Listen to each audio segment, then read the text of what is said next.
What's up, guys? TheDeadReviewer here to bring you another video. In this video, I wanted to do a not so much a top 10, but a recommendation.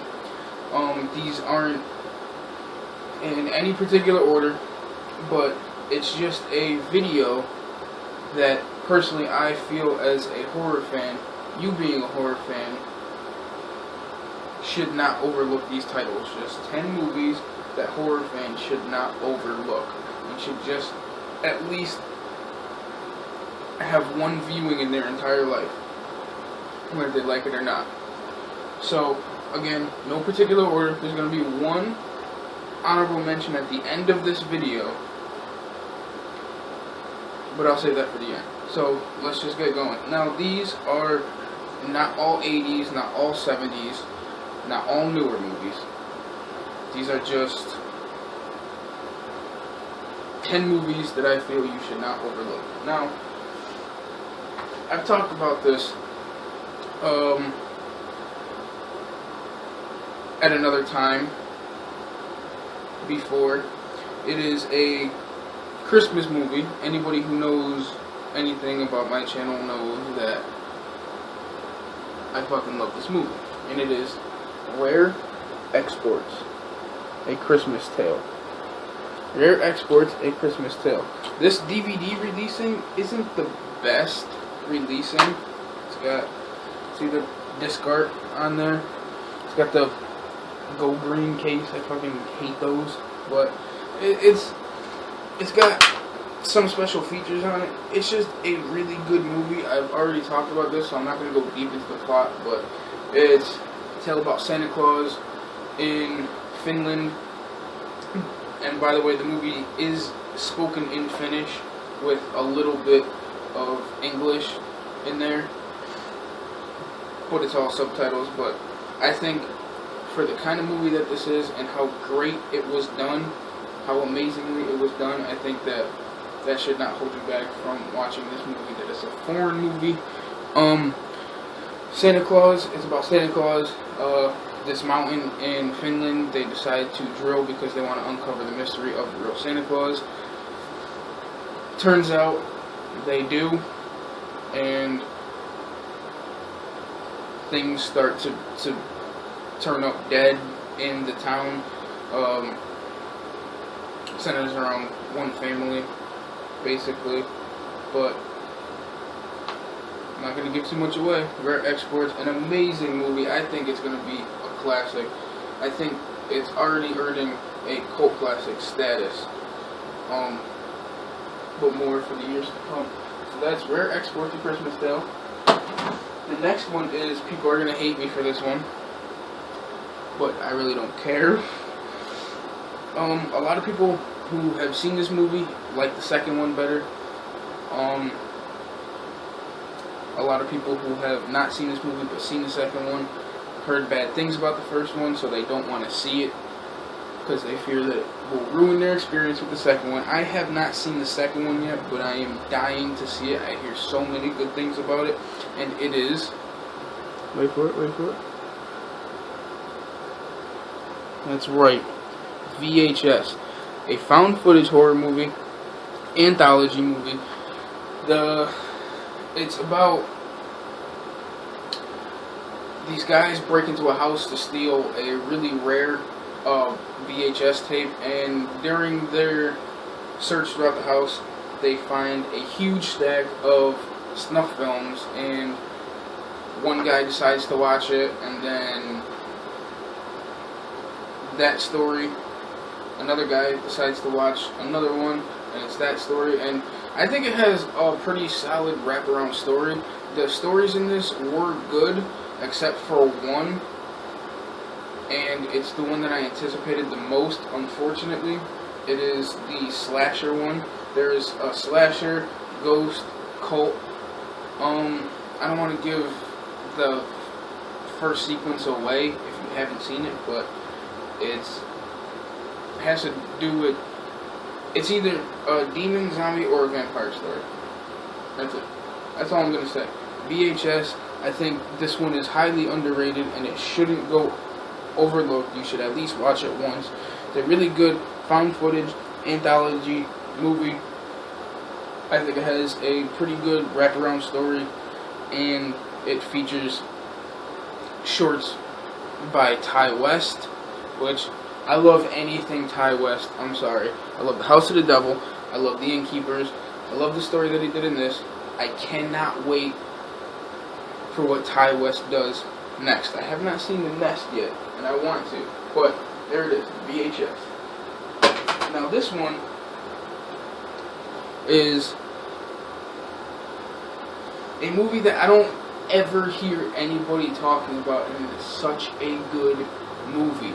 They always put out, not always, with the exception of 2 movies that I saw, which was Bitter Feast and Hypothermia. I think Glass Eye Picks, teaming up with IFC Films, and hold on, Scare Flicks. I think they really do justice to the horror genre, like what Stay Claimed. But this one is I Saw the Dead with Larry Fessenden. Such a good movie. It's a story about a couple of grave robbers who dig up the dead and then sell the dead that they dig up. Really good comedy. This is more of a black comedy than a horror movie, but has really good special effects. It's really fucking creepy. Like, it has vampires, zombies in it. This guy right here, hold on, let me check the back. This guy right here is like one of the is probably the best part of the movie. I cannot wait until the sequel comes out. They are in talks for a sequel. I just highly anticipating it. This one should not go overlooked. It's more of a black comedy. There's some really good humor parts in it. Really good special effects. A really good story. Ron Perlman's in it. Larry Fessenden. The guy from The Hobbit, I cannot remember his name. Or Lord of the Rings, something or other. I don't know. I'm not really too big on him, even though I do love Peter Jackson. But there we go. I Saw the Dead. Highly, highly, highly recommended. Now this one is a Tobe Hooper movie.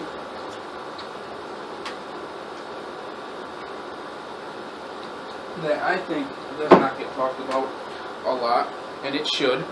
And hold on, it is along the lines and in the same vein as Texas Chainsaw Massacre.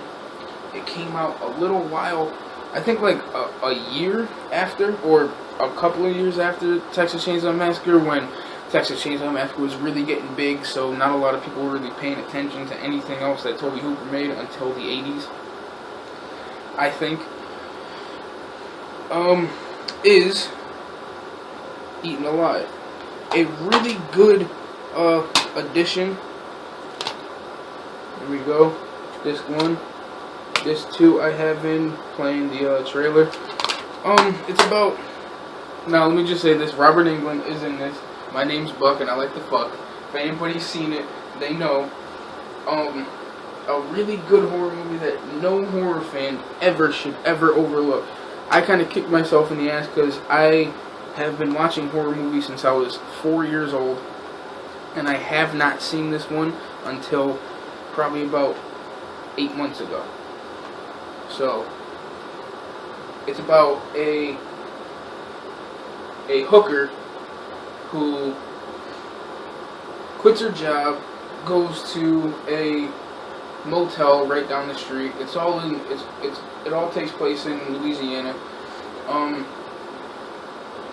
Goes to a motel down the street, and she ends up getting off. So her parents go looking for her, and they go to this motel, and it's just really good. The owner of the hotel, right there, a really creepy fucking guy, in the same vein as Jim Seedow, the cook, sort of, you know, off his rocker type of guy. He owns a huge crocodile that he keeps in the front of his motel, and just the atmosphere in this movie. Which also, before I say that, this is really a monster movie slash slasher movie.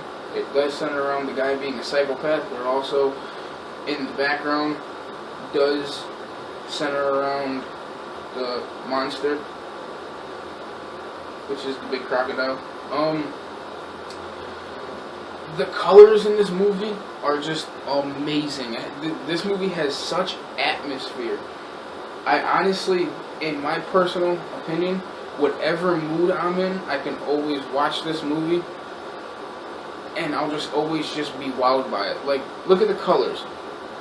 You know what I mean? Like, the colors are, it's really dark, but it has like shades of red, and then it has shades of blue, and like, it's always just hazy and just foggy. And Tobe Hooper is a master, a complete master of atmosphere.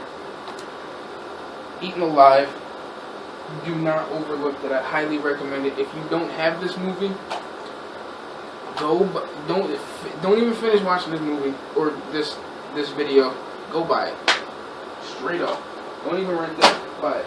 Next one though is, I want to kind of move this along. This is going on 12 minutes now. Trick or Treat. Really good anthology movie.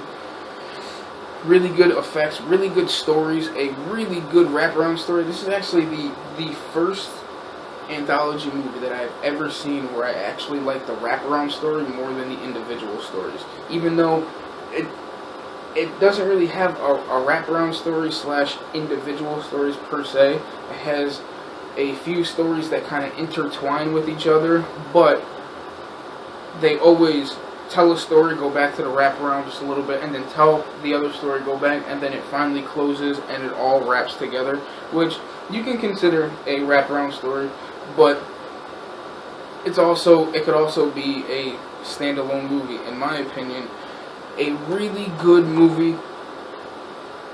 Amazing. This guy right here, Sam, one of my favorite horror villains ever. Amazing movie, Trick or Treat. Do not overlook that. The next one is Happy Birthday to Me. Again, I have not seen this one until probably about 8-9 months ago when I bought it. Here we go. I don't know why I'm opening up a few of these, but whatever. Not saying too much about this one. Honestly, a really involved story, and I don't know why, but it was really, really, really well done. Great score, great 80s gem. Go check that out. If you're a horror fan, you will like this movie. Not saying you'll love it, you might love it, but I highly doubt that you will hate it. Go check that out. The next one is a Ty West movie that I probably also will get hated on for, is House of the Devil. Again, I am a huge Ty West fan. Everything that he has ever done, I have loved. I cannot wait to see what he comes out with next. This movie just brings you back to the 70s atmosphere, just like this movie. Not totally like it, but kind of. There's the inside, just plain simple DVD. Some special features. This right there, yeah, you know what that is? That is Frankenstein from Monster Squad. I don't know, it's just simple little facts that I would like to throw out there. Great movie, great atmosphere. The girl goes to fucking dog, my husky.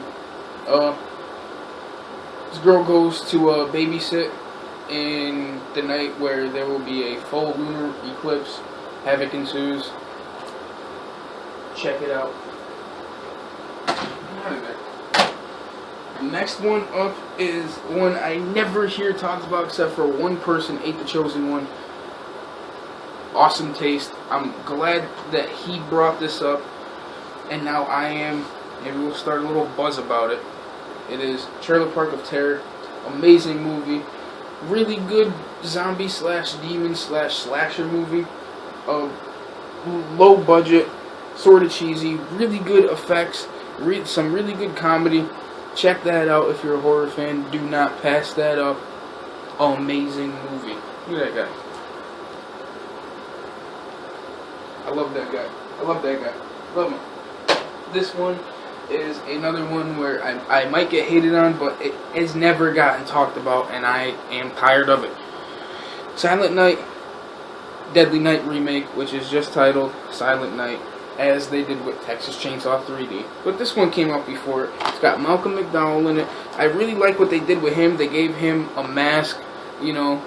They really gave him a lot of good killing weapons. They pay homage to the original so many times in this movie. This movie is just so good. Malcolm McDowell plays a douchebag in it, and he's the sheriff, and he plays, once again, a douchebag in it, and it is amazing. I love this movie.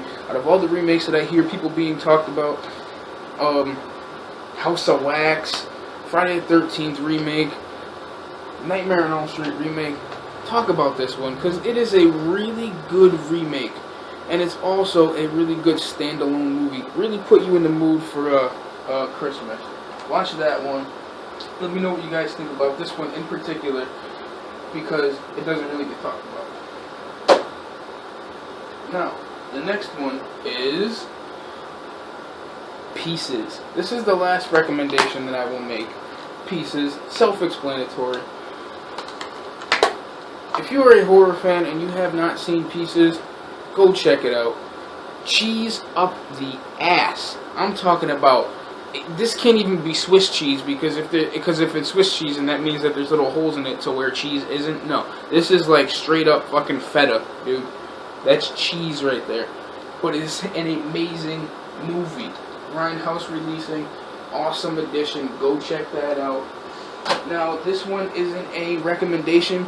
I am going to recommend this to a few people. I'm not going to say who. Just know who you are. But I have to mention it as an honorable mention. A really shitty DVD release.